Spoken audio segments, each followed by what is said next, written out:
7 meetings of the Fed, they're gonna raise the rates.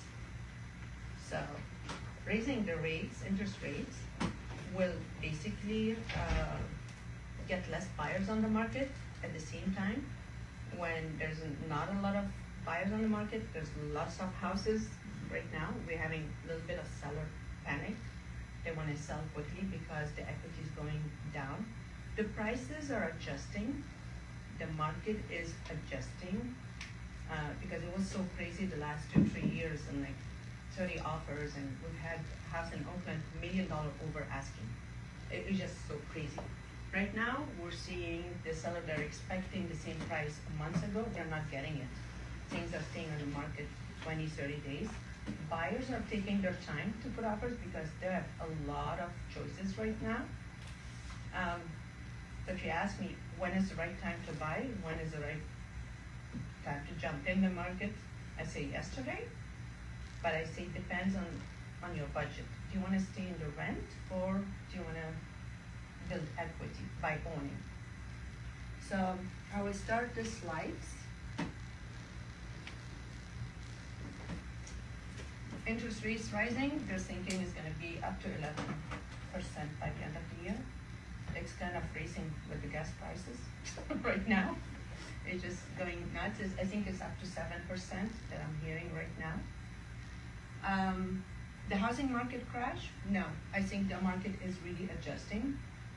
The housing market crash happens when people don't have equity, meaning they bought it for $1 million and it's worth 800. That's not the case.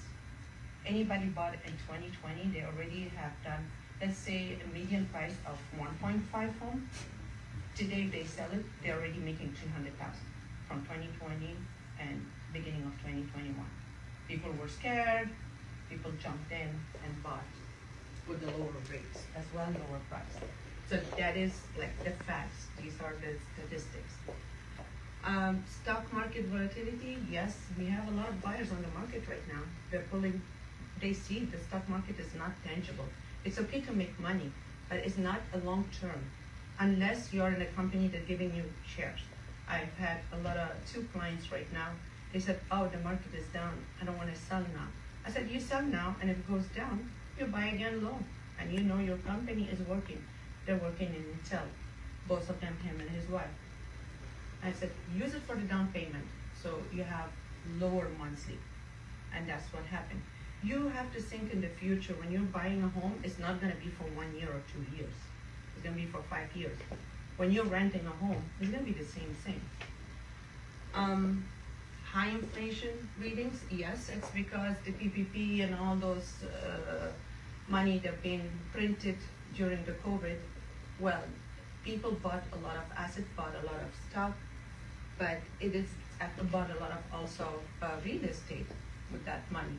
So it brought more inflation. So to remedy that inflation, the Feds are going to be putting the interest rate up so the market slows down. It's so crazy. It was like 20 to 50 offers on one home. That was just unheard before. Like even with the crash and everybody came to invest money. We've seen a lot of all cash. A lot of people, they just sold the stock and then they sold the crypto and they bought houses all cash. And they were the highest price even to get those offers. I am gonna go now to the next one, which is important. You're renting now. While the mortgage payments will not change until you refinance, you know this is the payment you're gonna pay every month. So the rent right now, from last year to today, we're looking at average, if there was 1,800, you have between 700 to 800 increase, and you don't own it. You're paying the landlord's loan. But if you had bought last year something, today you'd be making 200,000 if you want to sell your home. There's no job is going to give you that cash flow, basically. A lot of people are going to say, well, I don't want to be committing.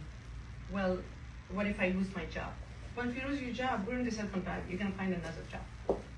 We have a lot of companies, they're having hard time to hire people right now. Yes, the retail is being affected. Interest rate is affecting also the mortgage business, and then Gus can say that we've seen brokers that they're not doing a lot of loans anymore, and they're really laying off people. So the banks are more steady and more secure right now, because they will be aggressive. They will check on everything for you, so you don't get in trouble financially later on. So we're going with the banks more than brokers, because the brokers today, they sell your loan, they walk away, or whatever issues later on. So the bank has a reputation. So we go to financial institutions right now more than before. The rent payment will increase every year, so think about it. Okay, so we have a lot of houses on the market, but we don't have a lot of buyers. Those buyers decided to stay in the rent. So guess what? The rent is so much in demand right now. So we have multiple applications for anything comes on rent right now. But if you buy anything right now on the market, all the condos and townhouses are sitting on the market and they're lowering their price, and they're accepting even less than asking price. So you are saving on buying right now. Even though the interest rate is higher, if the price is lower, give it 6-7 months or a year. If the rate goes down, you can always refinance. But your base price, this is what based on the property tax. So in the long run, you're saving by buying a lower price home. The interest rate goes up and down. I mean, I've owned a place and I've already refinanced 3 times in the last 5 years. Hey, interest rate goes down, let me save more, let me save more. And that's what you do later on as a homeowner. So that's your plan, but which will decrease. So your mortgage might decrease, but your rent will not decrease. Let's put it this way. So that also a cash flow. Your expenses are not that high, but if your rent increases, it affects your cash flow. And to be more frugal in your decisions and careful, I would look at making sure less out of your pocket.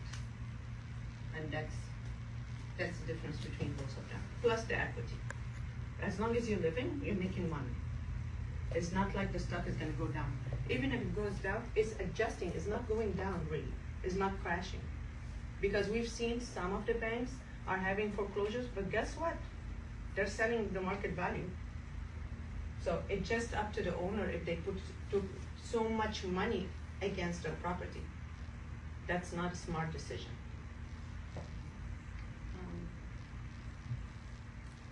Okay. And Gus is gonna listen to that. Oh, I'm gonna listen. When I'm gonna sit with my buyer, I tell them what to do 3 months ahead of time. If you are thinking to purchase, and before you get a pre-approval, there are things, the don'ts. I say do not. Do not make any large purchases with loans. So don't add to your debt, because the lender would see how much you have to pay and how much is coming. Debt to income ratio is very important. So don't put yourself, motorcycle, RVs, recreational cars, don't do a lot of purchases with loans.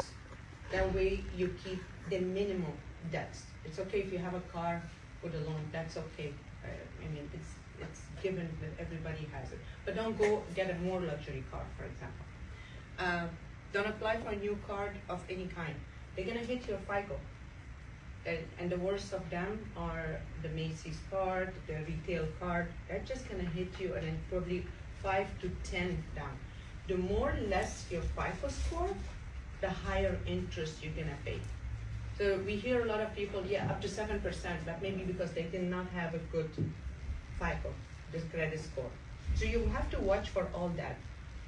Do not go and say, oh, I'll get this, I'll get that.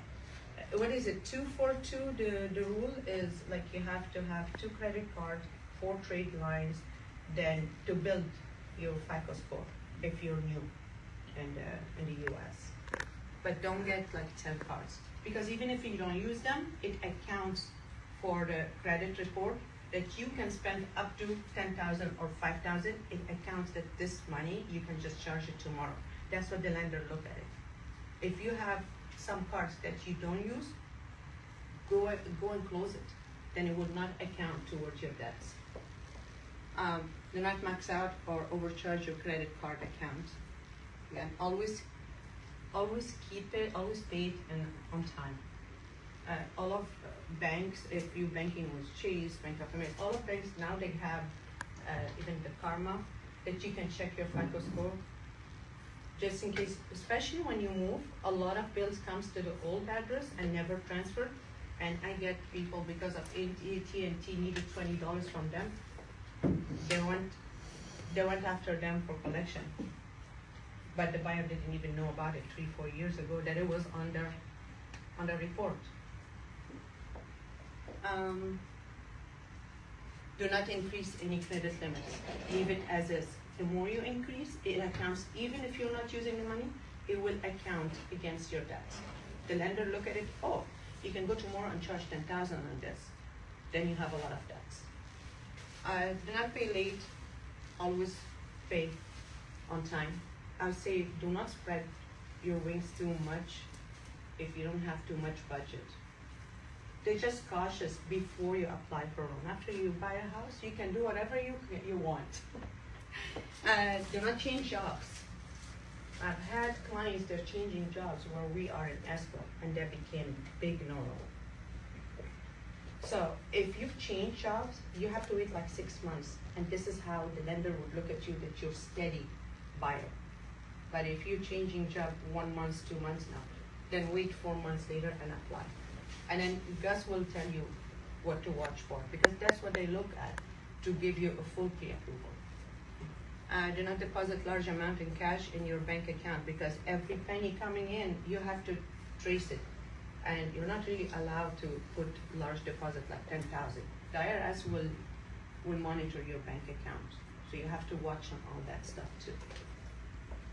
Anything that you have cash, you have to have a paper trail, because up to 2,000 plus or less than 2,000. It depends on the bank.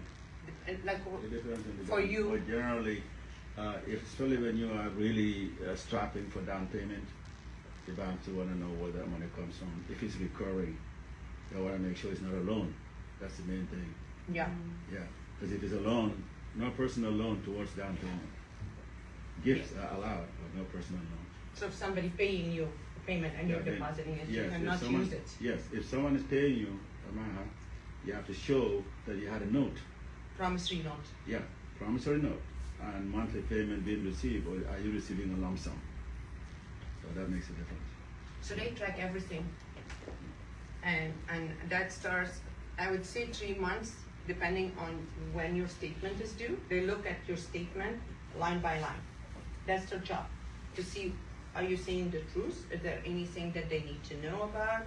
If you have another debt that you're not saying and is not showing on the credit report, because some of the personal loans do not show also on the credit report. So they look at the in and out, everything, they study everything. Do not change banks or move money around, because they're gonna ask you to trace where's this money coming. So you're gonna have to get to the old statement and show the new statement, because they have to match penny by penny. Do not be late on your rent or mortgage, because again, a new mortgage, this is in case you have a condo and you want to upgrade and buy a home. They will look at that too. They're going to see if you're risky or not. Do not co-sign on credit card on a loan. Do not help anybody, because if you're helping and co-signing, you are responsible for the loan as long as that. Even for rental application, right? Mm-hmm. Rental application, do not co-sign if you're planning to purchase, because that will hurt you. Because for them, then half and half the debt is on you, even though they're paying, and even though you prove that. Because practically, if they cannot collect from the other person, they'll collect from you. Yeah, technically you're responsible. Yeah, and they're going to use that whole amount towards your debt service, debt to income calculation. Yeah. Your turn. And I Okay. put just some highlights. Yes, I have some flyers that I just hand this out. I think it's on top there. I'll give them to you. It's in the folder. Oh, it's right there. Yeah, okay. Yeah. I didn't Thank you. Yes. I'm going to make this very simple, because before I learned how to do MBA, I had to do elementary school, right? We all did, and before we became engineers. Yes. Yeah, just give it to them. Yes. Please forgive me for my mask because Maha. it's just my son. Whatever is comfortable. Yes, yes, thank you. And I intend to make this more. I'm going to make this more interactive. As we know, with bankers, we are very old-fashioned, right? Our philosophy is you want to make sure that when you buy that house, you are comfortable. You are not stressed. I'm a contrarian. When I bought my house, my debt to income was 60%. But I was your age, young and foolish, and I figured if I fail, I can always start all over again, right? All the Carnegies did it, Rockefellers did it, but they had more money, right? But I didn't have any. So, but that worked out for me, and lived on rice and beans for probably with my son for about a year, you know. But today I'm gonna just piggyback on what Maha is saying, and forgive me if I point is not rude. In my culture, we point a lot. And Maha from Egypt, I'm from Gambia, West Africa. So on this, I'm going to follow this script that I just highlighted for you.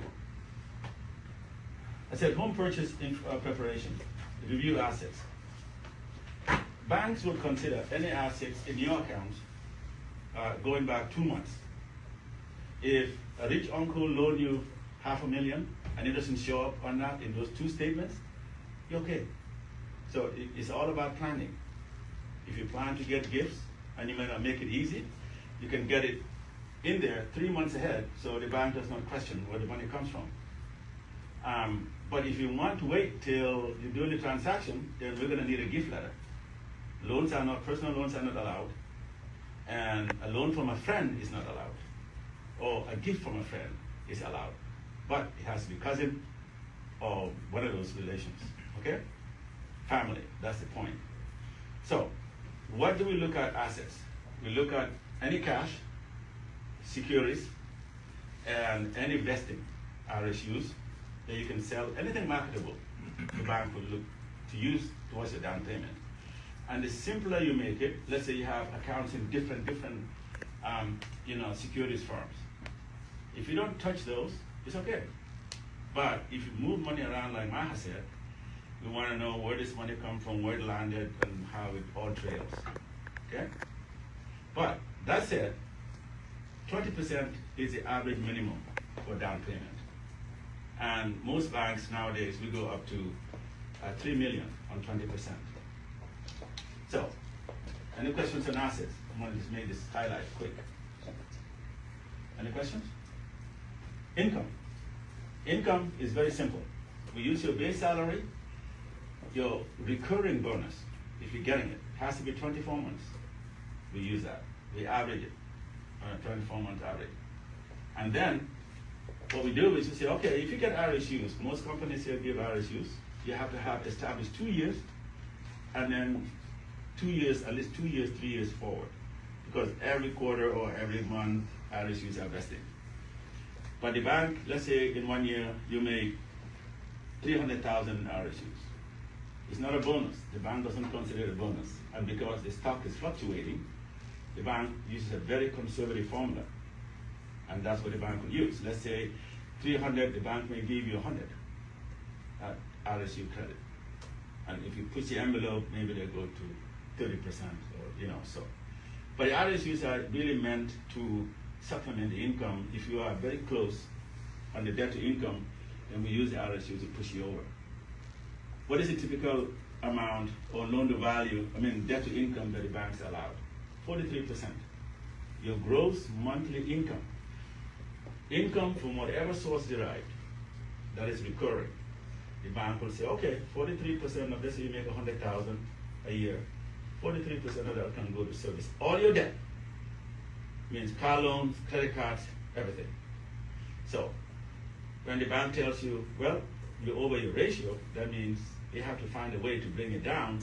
Or, if it's just a little bit over, between 43 and 48, and you have a lot of assets, then the bank can make an exception. We can go up to the Almighty God, and then they can look to give you an exception. So those are the three categories in income. And the next one is the pre-approval process. Like Maha was saying, prior to you buying or planning to buy a house, it's very important you don't run your credit on credit card requests or car loans, etc. Because that's what we call the consumer section. The consumer section will drop your points by 15 to 20. Just one strike. And even the karma that you get is not what the banks use for real estate. Real estate has separate. The three trade lines, the three credit bureaus give us separate rating for real estate purposes. So you may have 800 here, but on the real estate for the mortgage, you may get 720 or 790. So, but that's enough, more than enough to qualify you. And most banks will accept anywhere from 620 minimum, but don't expect to get great rates on that at that rate. But if you get 780, you are a prince or a princess. So you get premium, better pricing. So you always shoot for the high. So then you get better pricing. Okay? So I'm going to just go back on what Maha said too. The pre-approval process is very simple. There's no cost. And what I suggest you do, like Maha indicated, banks are kings now. We have the money, and most competitors don't, brokers don't. We have the pricing because we have the money. So we can give you better pricing than a broker who's a third party. I've been in the business 25 years, and I've never gone broker because I always know if I need the gods up there, they'll help me. You know, meaning my bosses and pricing. So before, if you're a VP, what they'll do is say, okay, you have discussion. We give you up to 1 point, and it doesn't come out of your pocket. But then, of course, one bad apple spoils it, so they took it back. So now we have to go and vet. You have to show us that the other bank is giving you a better rate in the form of a loan estimate. I mean, the bank has to give you what the cost of your loan will be, and then we go and vet for you. So that's how it works. But pre-approval could be intimidating, but it's not. It's a very simple process. You complete an online application, and then the bank look at it. Normally within 1 day, if it's simple, straightforward, salary, bonus. But if you have other issues, it may take another day. But within 48 hours to 3 days, you should get it, even if no matter how complicated it is. 2 types of pre-approval, and the one that is most prevalent is the one that you come to me, Mr. Joe, a lender, and I use automated system. Automated system will give you approval. It's just as good as a manual one. It all depends on the loan officer's experience. If he's putting the wrong number, garbage in, garbage out, right? But I'm not gonna move. 25 years, I've never done it. Maybe the MBA helps us, right? Yes. MBA. Do not ever go walk to a Yeah. bank to get pre-approval. You don't Yeah. know that person when they started. Yeah. They'll just enter the number, but you're not gonna pre-approve really. Yeah. You You get bad surprises later on. Definitely. So you have to know how to analyze cash flow, and if you have rentals and you have other things, make sure that when it goes to the second underwriter, they don't throw it, kick it back. That's very important. So why buy a home? I'm always a contrarian. I am a contrarian. When I bought my house, market was going down.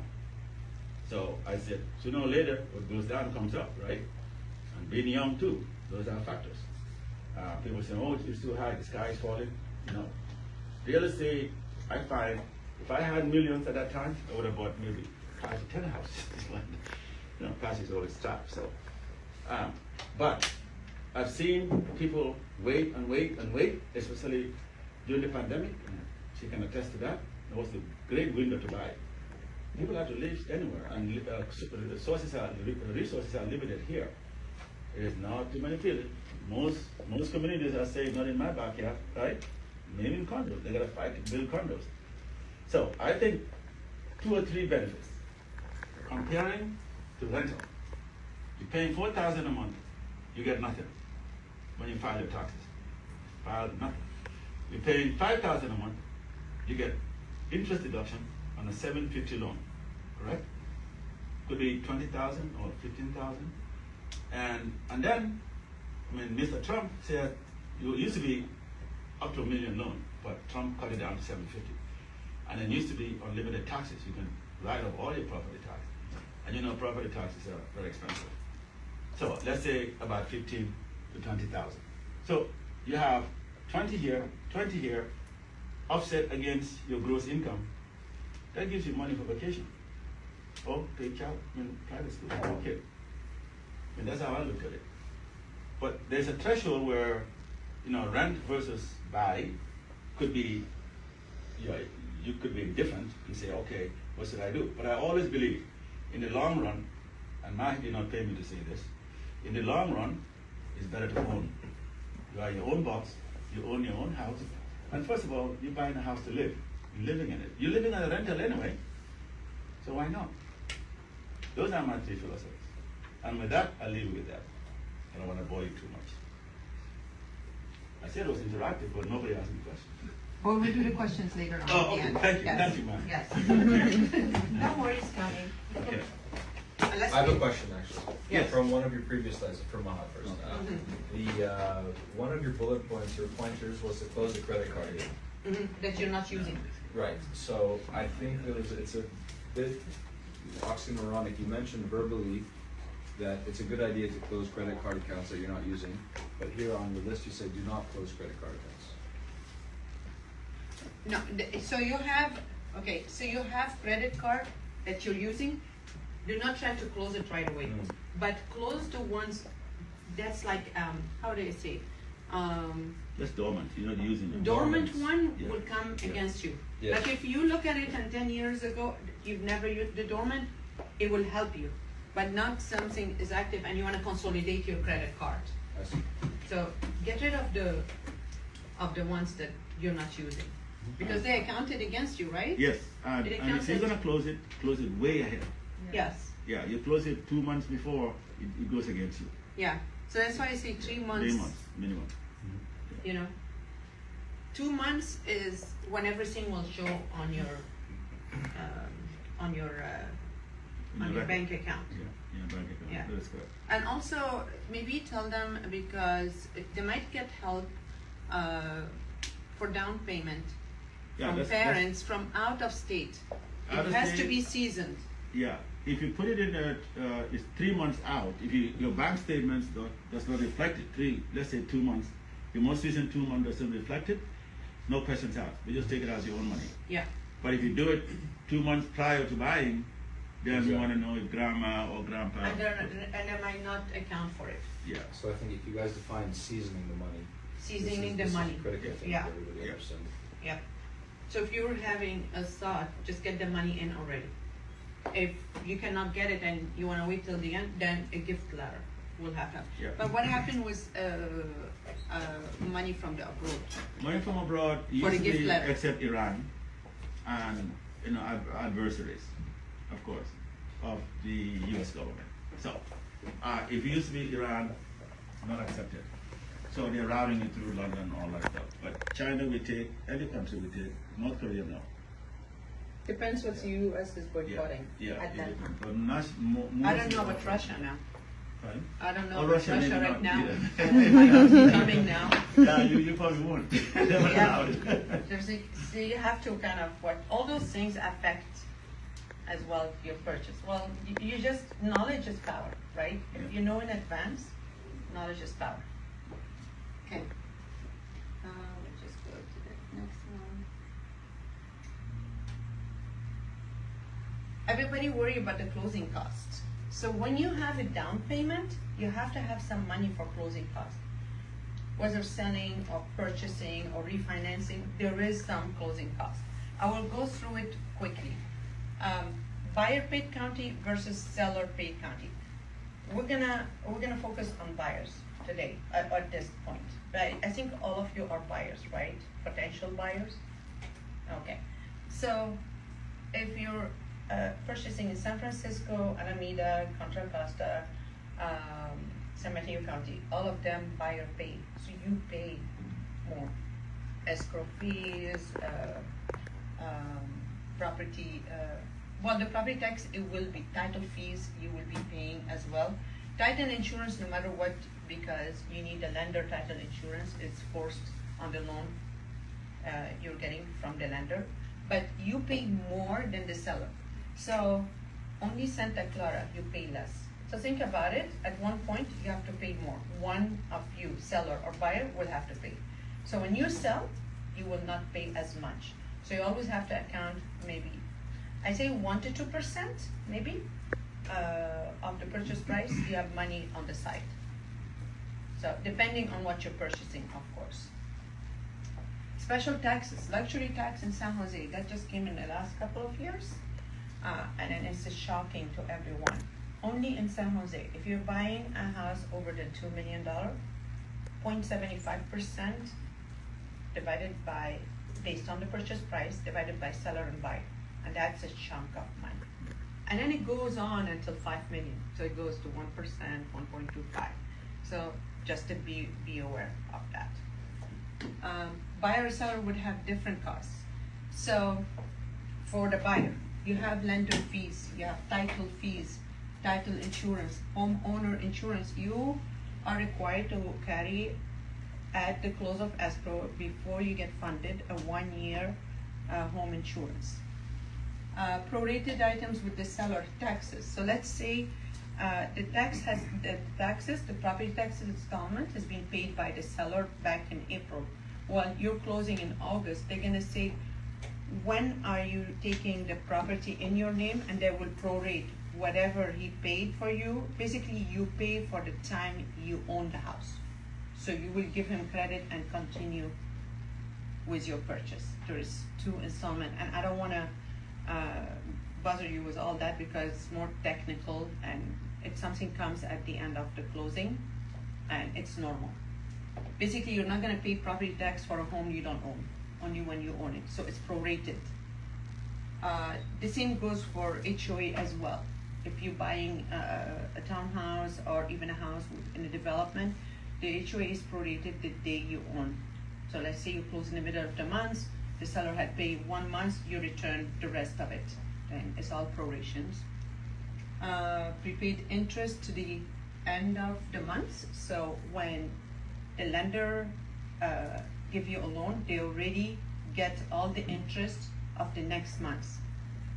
So it's paid in your closing costs. So you stay a month and a half until you get the next loan payment, which gives you time. You're not gonna be paying, if you don't have any rent back, or if you're not letting the seller stay, you're gonna, it's kind of, after you purchase, a month and a half, you pay your loan mortgage that is coming.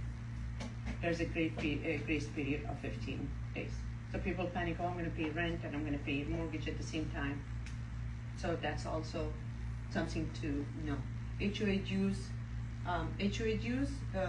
if you are a buyer in a transaction, they will require 2 months in advance from you. And sometimes they have move in, move out also fees. Any additional inspection or reports ordered by buyer or seller. As the market is settling, we see a lot of sellers, they don't want to pay for the inspection. Then I would go and then advise my buyer, hey, we need inspection, because if anything wrong later on, you're gonna be the one who's paying. You can always go after the seller, but at one point you have signed that you're okay with everything as is. So that's just be aware as well. Purchase process, initial consultation with a realtor. We have to, not to like your realtor, you have to like the experience of your realtor that's gonna come and provide you. So you have to choose a real realtor. So we have a lot of online and discount realtor, all those are going away. They already don't have jobs right now because the buyers are not working with them anymore, or the sellers are worried they want an experienced realtor because the market is getting harder for the seller right now. So right now, a lot of people are phasing out. A lot of realtors that they started the last 2 years that they thought it's good business, they're already finding different jobs. They apply for the loan approval ahead of time before you even look at a house. So you want to know your budget per month. Your loan approval could be for $3 million, but you don't want to pay that monthly.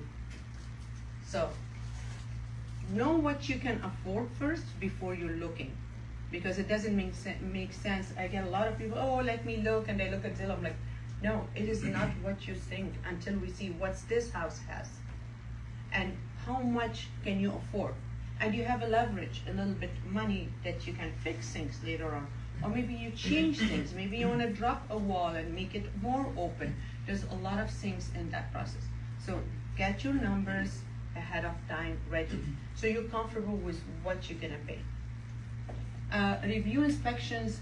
Okay, home shopping to find your ideal home. So you're gonna be shopping and looking. What we do, I send all my clients to open houses, and if anybody approach you, tell them I'm working with a realtor. A lot of people are gonna approach you. It's not the listing. It could be somebody new, somebody's doing the open house. They wanna just get, well, that's why know your realtor and know how the system works.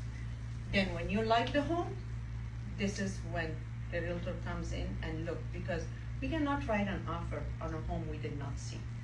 And if I see something, I always see something you don't see. I see the wall is crooked. I see the humps in the ground. I see everything before I even read the disclosures. And sometimes the inspection is not gonna show, oh, it's settling a little bit. And I walk in and the bathroom tiles, yeah, there's nothing, but I feel it, there is a hump, and there is a hump here. I'm like, tell my client, you wanna take it? There is an issue. And if you wanna take it, we have to do an inspection for the foundation. The most costly repairs are the foundation. And they're all over in the old homes, and they're all over in Willow Glen as well, because there is a lot of tree roots in the area. There's a lot in Foster City, Redwood Shore, because it's a landfill. It moves. So everybody buying there, they know they're gonna have to spend 20,000 every 7 years or 10 years. And we know that. As long as you know, it's okay. It's not going anywhere. But that's an extra out of pocket, so you have to know about it. If it does not mention in this book, I don't care, but I will ask the inspector and tell him, hey, can you go and tell me again, how come you did not put this on the report? So very important. Look at the disclosures also. What did the seller had fixed without permits? If they put a panel without permits and electric, well, that's iffy. You need to get it checked by a licensed contractor, because electricity is very important. It's just gonna lose the house if there's any fire because of the power. So there's little things. You can replace kitchen, you can replace that, but you cannot also drop walls. I was about to sell a house, and they took the wall down to make it bigger, and I'm looking, this is like 2 years old house. Why is all those cracks? And I figured they took the wall down. They did not support properly inside, so it's a lot of cracks. I'm like, no, the wall has to go back, support to go back before we put the house on the market. You're not gonna see that. You're gonna see, oh, it's nice, the flow is nice, I like the light, but I'm gonna see what might be a problem later on for you. And that's a huge problem, because it can set also the roof. So the whole structure can move because a wall was taken and was not supposed to be taken. You can take a wall, but you have to put more support. Can you attest to that, right? So home shopping to find your idea. New construction. Don't walk in a new construction without your realtor. It's a big no-no, because we know when they're suffering and we know when we can get you a deal. They're salesmen. They're not real realtors. They're getting paid by the builder. And we all know now they're worried and they're hungry. Why? Because when you buy today and they didn't build it in 6 months, guess what? How do you know what's the interest rate in 6 months? Your approval is no longer valid in 6 months. If the rate goes down, your purchase power is already down. You won't be affording it, and you will lose the deposit that you put with the builder. So you want to walk in a new community, call your realtor. Realtor has to attend in order to represent you. If the realtor is not attending, they cannot help you out. So that's a big thing to know about the new construction and why they're falling apart. First, it's taking them too long. Material is too high, and now the buyers, they're afraid of all the interest rate that is coming up. So be aware of that too. when I usually do an initial consultation, we all want the mansion on the move. Then you see what's on the market. By going to many open houses, you will see what's out there. And I say 100%, your criteria is gonna change. You're gonna tweak what is important to you. To me, I say location is number one. They always hear it. Even if you take the worst house, in the location, number one. Don't take the best house in the street. Take the worst house or the medium. And don't get up, oh, I'm gonna take it. Well, you might have an issue with the appraisal as well. And that's something else we're gonna talk about. Presenting the offer, so you review inspection disclosure. When we also review before presenting an offer, we will check what's the latest sales. Because when you put an offer, there is a valuation has to be done by the lender. And if the value, let's say the seller wants the move, wants like the 2 months ago prices, well, it's not right. Right now it's not the same. When I check the comps, I check the pending and the active, and I say, hey, what's the activity? They tell me we have a lot of people with no offers. I'm like, okay, my chance to go down on the price. So before presenting the offer, it's a teamwork. You do your due diligence. You have to read the disclosure inspection. Something you don't understand, we sit on Zoom and we discuss everything. You go check the homes and you like this and you like that. You tell me 1, 2, 3. I like those of them. Then we have private tour. I never go in an open house with a buyer because I have ideas. I work with builders, developers, flippers. I will tell you a remedy. If it's a dark room, where to stick a window, and I know it's gonna pass with permit because I work with those people. So I don't want to give my information or my experience to somebody just listening that's walking in the open house. So I always, when I take my time, I say private tour. Okay, you like 3 homes from that weekend, let's go after your work and we're gonna go see those 3 homes. And I'll tell you my opinion, and you can read the disclosures. The choice is yours. But by me giving you all the information, I'm hoping you make the good decision of buying that specific property, right? Once the offer accepted, the ratified offer, we call ratified offer means buyer and seller accepted. Deposit will be sent to escrow. Everybody asks for deposit within 24 hours by wire. And these are like the kind of logistics that I would go through it with a buyer later on. I'm giving you more the big picture today. And then the offer will be sent to lender. So the offer will be sent to the lender. The lender is gonna look at your application, now your approval, not the pre-approval, it's approval based on the home that you choose. When we write an offer, we never say, even if we do inspection, we never say that we're gonna do inspection. Because once you say you do inspection, the lender require it.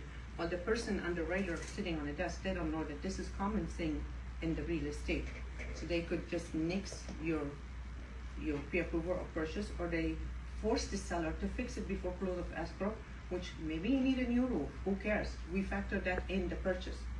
But the lender could require, that happened to me once, they could require the roof has to be changed before they give you the money to buy the house.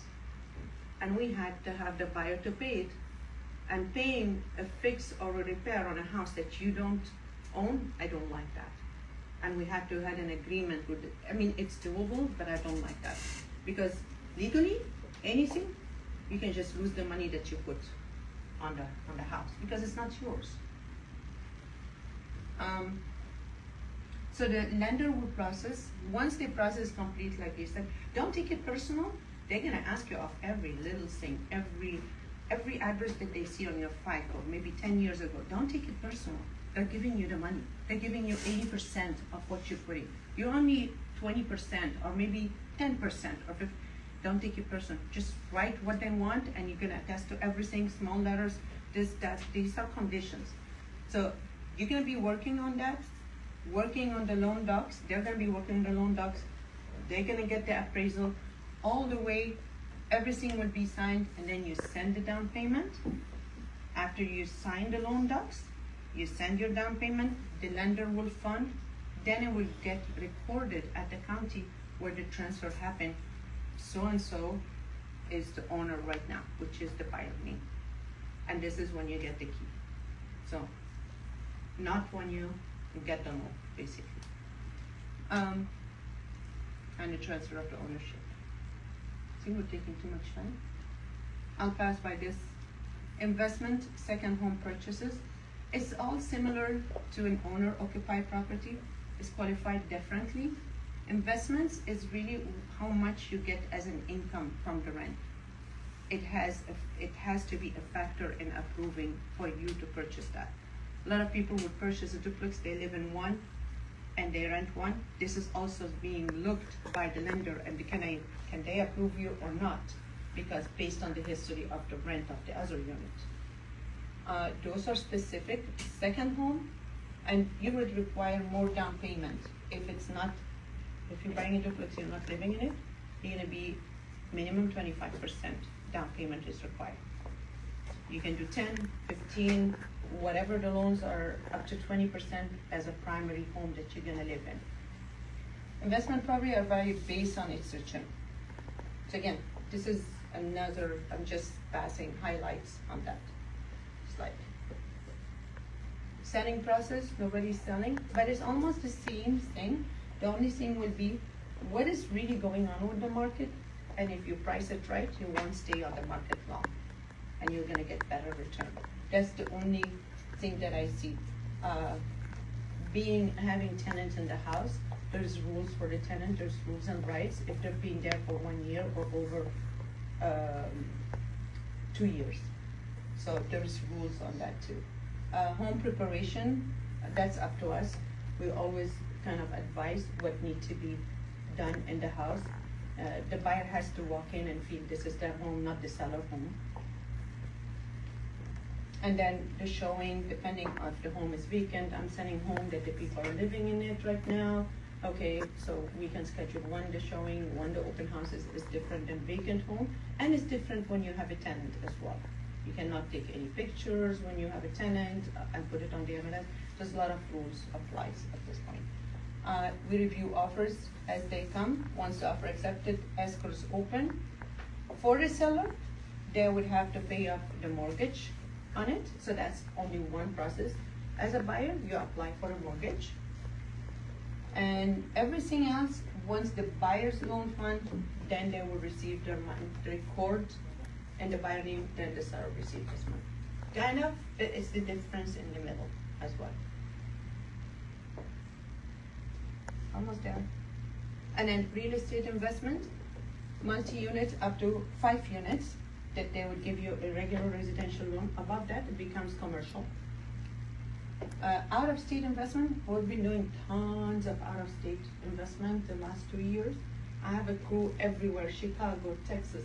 Now, the crew that I work with, they need to know to give you an advice on the taxes, because you're gonna pay taxes on the rental is different. And in Texas, for example, the taxes, it doesn't make sense unless you have multiple units on a house. It eats all your cash flow. People went and bought and they regret it already. Knowing the rental property, the rental market, the remote lending as well from their end. Some of them, they have different loans than here. It's completely different in the Silicon Valley than other areas. And you always want a property management out there because the renter owns your home. So that's more laws that, protect the tenant's rights. A second home, if you're buying a second home in the Bay Area, it has to be at least 50 miles away from your primary. So you cannot buy one in San Mateo. You say you're my primary, I'm going to San Francisco, buy a second home. No. And then second home is 20% or 25%? 20%. Otherwise, it becomes an investment. You pay 25% down payment. So it has to be 50. It's okay to go Napa, and that's the second home. Yeah, question. I'm done. Bring it on. If we place less than 20% on the down, there's something like an insurance. Mortgage insurance? Yeah. Yes, you pay mortgage insurance, and that is predetermined depending on